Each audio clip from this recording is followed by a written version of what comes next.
Corey Feldman was 3 years old the first time his mother sent him out to audition for a job, and by the time he was old enough to actually check his own bank account as a teenager, the $1 million he'd earned had shrunk down to about $40,000. His mother managed his entire career. That wasn't a side role, it was her actual job for years.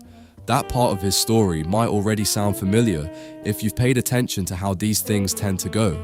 But there's another piece of it I'm holding on to for later in this video, because once you hear it, I think you'll understand exactly why his story might be the clearest example of what happens when the job of raising a kid and the job of profiting off one never get separated. That kind of arrangement, a parent who's also the manager, goes back a lot further than Feldman, actually all the way to the beginning of Hollywood child stardom, to a kid who came home from being one of the biggest names on the planet and found out his own family had already spent nearly every dollar he'd made. That kid was Jackie Coogan, and when he turned 21 and finally asked for the money he'd earned throughout the 20s, his mother and stepfather told him it was never legally his to begin with. Under California law at the time, they were right. He sued in 1938, and even though he technically won, his legal fees ate up almost all of it, so he walked away with a small fraction of what he'd actually made. The public outrage over that was big enough that California passed what's still called the Coogan Law the very next year. A portion of a child performer's earnings gets locked away where the parents can't touch it. Sounds like the kind of problem you fix once and move on from, and I'll be honest, that's exactly what I assumed the first time I read about it. It's not, and I think the next 4 names on this list are going to make that a genuinely hard argument to win. Let's start with a name everyone actually knows, because I think this one hits different once you hear the manager part. Macaulay Culkin was the biggest kid in the world in the early 90s, the actual Home Alone kid, and behind the scenes his own father, Kit Culkin, wasn't just his dad, he was officially his manager too, and by pretty much every account since, including Macaulay's own, that overlap turned violent. He said flat out that his father was physically and verbally abusive growing up, at one point recalling threats that basically amounted to succeed or get hit. His parents also spent years in court fighting over control of a trust fund reportedly worth tens of millions of dollars. A fight so ugly a judge eventually allowed the family to dip into his earnings just to keep them housed, and Macaulay had to bring in his own lawyer at 15 just to get both parents removed as his legal guardians. Usually in these stories there's the kid, and then there's the shady adult profiting off them as 2 separate people. Here, they were the same job title, and I think that's exactly what makes it so much harder to untangle. He wasn't even the only kid this happened to around that time either. Gary Coleman won a nearly identical case against his own parents a few years earlier, and that case is part of why California had to go back and rewrite the Coogan Law again in 2000. So this isn't a one-off sob story, it's a pattern stable enough that the state kept having to legislate against it. But if Culkin's story is about money and violence, the next one is about something no version of that law was ever built to touch. Judy Garland was under contract to MGM by the time she was a teenager, but it was actually her own mother who introduced her to pet pills first, years earlier, just to get more energy out of her during long rehearsal days. Once MGM signed her, the studio basically picked up right where her mother left off. Pills to stay thin, pills to stay awake, then more pills to sleep once the day was finally over. So this wasn't some rogue studio doctor acting alone behind the parents' back. Her mother didn't just know about it, her mother started it.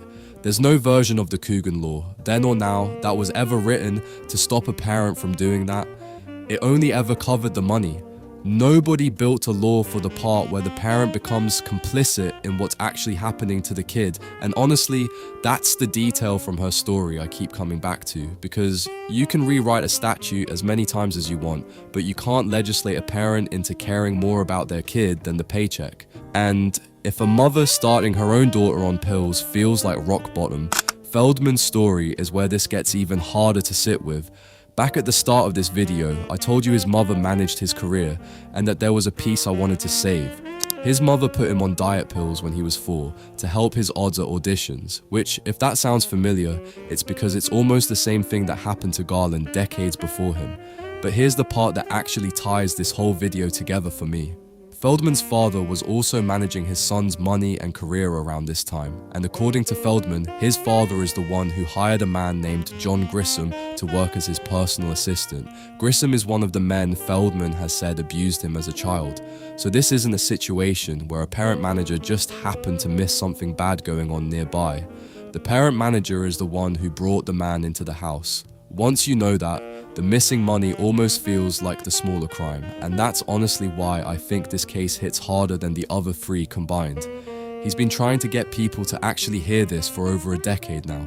Back in 2013, he sat across from Barbara Walters on The View and said plainly that pedophilia was the biggest unspoken problem for kids in this industry, and instead of getting taken seriously, Walters told him on air that he was hurting the whole business by even saying it. It's only recently that people have started going back through his old interviews and actually taking him seriously.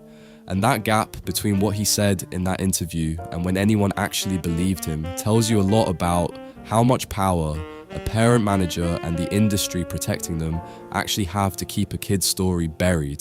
After everything Feldman's story just laid out, the last one on this list isn't the loudest, but I think it might be the clearest because she's the one who actually wrote the whole thing down herself. Jennette McCurdy was 6 years old when her mother started pushing her into auditions, and by her own account in her memoir, that same mother controlled nearly every part of her life for years afterward. Her food, her body, her relationships, even things about her a teenager should reasonably get to keep private. McCurdy has said outright that both her mother and the industry around her failed to protect her, and that some of the people involved knew exactly what they were doing. What actually gets me about her story is how closely it maps onto Coogan's, a full 90 years apart, different decade, different network, same basic shape, a parent becomes the manager, and an industry lets it happen because the kid is the one making everybody else money. So, here's where I land on all of this.